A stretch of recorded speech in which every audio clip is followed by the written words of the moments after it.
Ukraine ਅਤੇ रूस ਦੇ युद्ध ਦੇ ਵਿੱਚ ਫਸੇ ਵਿਦਿਆਰਥੀਆਂ ਦਾ ਆਪੋ ਆਪਣੇ ਘਰ ਵਾਪਸ ਆਉਣ ਦਾ ਸਿਲਸਿਲਾ ਸ਼ੁਰੂ ਹੋ ਚੁੱਕਿਆ ਹੈ। ਇਸੇ ਦੇ ਚੱਲਦੇ ਬਟਾਲਾ ਦੀ ਰਹਿਣ ਵਾਲੀ ਸਮਾਈਲੀ ਸ਼ਰਮਾ ਵੀ ਅੱਜ ਆਪਣੇ ਘਰ ਵਾਪਸ ਪਰਤ ਆਈ। ਜਦੋਂ ਸਮਾਈਲੀ ਆਪਣੇ ਘਰ ਪਹੁੰਚੀ ਤਾਂ ਉਸਦਾ ਤੇ ਉਸਦੇ ਪਰਿਵਾਰ ਵਾਲਿਆਂ ਦੀ ਖੁਸ਼ੀ ਦਾ ਕੋਈ ठिकाना नहीं सी। ਸਮਾਈਲੀ ਨੇ ਗੱਲਬਾਤ ਦੌਰਾਨ ਦੱਸਿਆ ਕਿ युद्ध शुरू होने तो पहला ही उन्होंने टिकटां बुक करवा लईआं सी, पर बाद दे विच युद्ध शुरू हो गया जिस कारण वो वापस नहीं आ सके ਅਤੇ ਉੱਥੇ ਦਾ ਭਿਆਨਕ ਮੰਜ਼ਰ ਵੀ ਉਸਨੇ ਆਪਣੇ ਅੱਖੀਂ ਦੇਖਿਆ।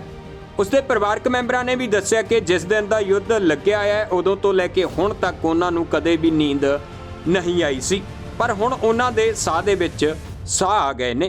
ਸਮਾਈਲੀ ਨੂੰ ਵਾਪਸ ਲਿਆਉਣ ਦੇ ਲਈ ਉਹਨਾਂ ਨੇ ਸਰਕਾਰ ਦਾ धन्यवाद किया। मैं 4th ईयर मेडिकल स्टूडेंट हूँ, तो 4 साल हो गए मुझे जो यूक्रेन में रहते हुए। क्या करने गए? Medicine MBBS। क्या हालात रहे अब ये पूरा जब से वॉर शुरू हुई? अच्छे भी नहीं कह सकते, मतलब हमने सफ़र तो बहुत किया है, पर हम एटलीस्ट वापस आ गए तो अब थोड़ा ठीक लग रहा है। जब वॉर शुरू हुई तब क्या हालात थे और जब वॉर शुरू होने के बाद क्या हालात क्या रहे? बॉम्बिंग होती थी, मिसाइल्स छोड़ी जाती थी, एयर स्ट्राइक्स होती थी, शेलिंग्स होती थी, हर टाइम वो रुकते नहीं थे। और जब भी ये न्यूज़ आती थी बोलते थे कि बेसमेंट या मेट्रो में चले जाओ या बंकर्स में चले जाओ, तो हमारा फ्लैट बहुत दूर था मेट्रो से, तो हमें बहुत दिक्कत होती थी वहाँ पे चल के जाना, भाग भाग के कि कुछ भी हो सकता है बीच में। तो फिर हम एक जगह पे चले गए, बंकर्स में चले गए। जो जितना सामान था बस हम वही लेके गए थे, और जितना खाना था हमने उसी में गुजारा किया इतने दिनों तक। और लेकिन हमारे दोस्त थे जो एक दूसरे की हेल्प करते थे, सभी एक दूसरे को पूछते थे कुछ भी हो, पानी हो या खाना हो, लेकिन ऐसा ऐसा प्रॉपर खाना नहीं, पर ऐसे पैक्ड फूड हम एक दूसरे को पूछ लेते थे। कौन कौन सी मुश्किल का सामना? हम मतलब बाहर नहीं निकल सकते थे, और जो ये स्टोर्स होते हैं खाने वाले, वहाँ पर बहुत लंबी लाइन लगी होती थी। अगर आप खड़े भी हो सकते हो वहाँ पे, तो आपको ये नहीं पता कि आपकी टर्न कब आएगी, तब तक शेलिंग की आवाज़ें आ जाती थी, तो कुछ ले नहीं सकते थे बाहर खाने के लिए। बट स्टिल हमारे वहाँ पे EPO वाले हैं, उन्होंने प्रोवाइड किया जितना हो सकता है, मेट्रो स्टेशन पे दिया सभी बच्चों को जितना हो सकता था, उन्होंने सबकी हेल्प किया है। तो हमें भी मिल गया था उनकी वजह से खाना।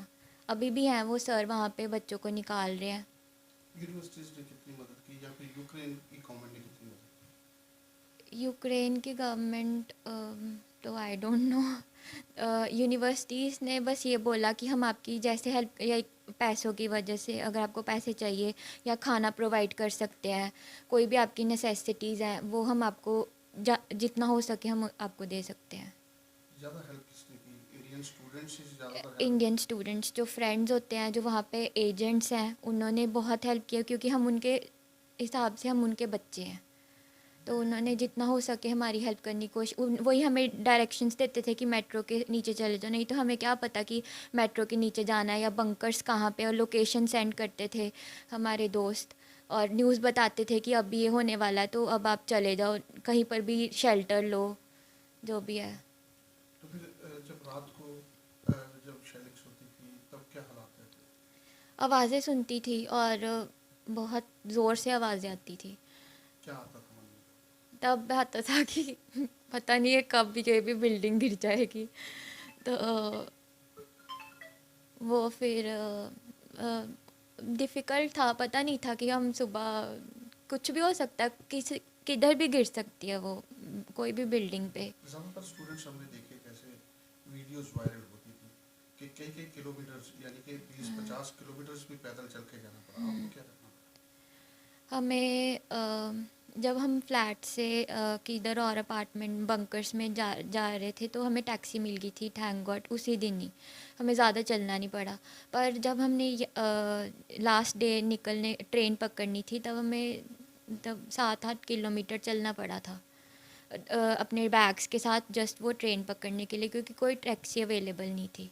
वापसी का कैसे पता चला कि वापसी की टिकट्स? वापसी की टिकट्स हमने करवाई थी जब गवर्नमेंट का नोटिस आया था, तो हमने 28 तारीख की, उससे पहले की कोई भी सीट अवेलेबल नहीं थी। हमें पता नहीं था कि 23 को वो वॉर लग जाएगी, तो हमने तो अपनी तरफ से करवाई थी। टिकट, लेकिन वो आ नहीं पाए हम उस टाइम पे क्योंकि एयरबेस बंद था। तो फिर कैसे वापस आना? खुद डिसीजन लिया कि अगर निकलना है तो फिर रिस्क लेके निकलना पड़ेगा। वहाँ से ट्रेन ली और लवीव पहुँचे, वहाँ से पोलैंड बॉर्डर, फिर पोलैंड बॉर्डर के आगे जाके गवर्नमेंट ने पूरा अरेंजमेंट किए हुए थे, हमारे को फ़्लाइट में बिठाया और यहाँ पे लेके आए, खाना आप प्रोवाइड किया। कौन से सिटी में थे और पोलैंड बॉर्डर की तरफ से आप?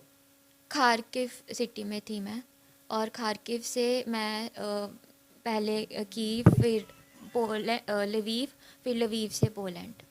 पोलैंड से फ्लाइट लेकर? हाँ जी। तो इंडियन गवर्नमेंट ने कैसे आपकी हेल्प की? उन्होंने पोलैंड बॉर्डर पे हमें रिसीव किया, बस में बिठाया और लेके गए होटल में, वहाँ पे खाना प्रोवाइड किया, जो भी रहने सहने का जो गद्दे होते हैं वो थे वहाँ पे। और फिर बोला, वो सबके नेम्स अनाउंस करते थे कि जिसकी फ़्लाइट का नंबर आ गए हैं, तो हमारा उस दिन ही आ गया था जिस दिन हम वहाँ पे पहुँचे थे, तो हम फिर आ गए फ़्लाइट में बैठ के। क्या कहना चाहोगे? कैसे लग रहा है घर आके? अच्छा लग रहा है। एक रिलीफ है यहाँ पे, एटलीस्ट वो बॉम्बिंग की आवाज़ तो नहीं आती है, जो कि बहुत ही स्ट्रेसिंग है, टायरिंग है बहुत ज़्यादा। अब जो पढ़ाई है वो भी बीच में छूट गई, उसके बाद वो अब हम अपनी तरफ से खुद कोशिश करेंगे। बोला हुआ यूनिवर्सिटी ने कि 13 मार्च तक कोई क्लास नहीं है, अगर उसके बाद नोटिस आता है कुछ तो देखते हैं। वापसी जब आए पोलैंड से तो किस रेट पे टिकट्स मिली? हमें फ्री लेके आया इंडियन गवर्नमेंट ने। जो हमारी टिकट्स थी वो तो कैंसिल हो गई थी, अब इंडियन गवर्नमेंट ने हमारे को फ्री में यहाँ पे दिल्ली तक छोड़ के गए हैं, और आगे भी अमृतसर तक उन्होंने फ़्लाइट बोर्ड करवाई है हमें। ਗੁਰਦਾਸਪੁਰ ਤੋਂ ਨਿਤਿਨ ਲੂਥਰਾ ਦੀ ਰਿਪੋਰਟ, ਦ ਸਟੋਰੀ ਟੀਵੀ।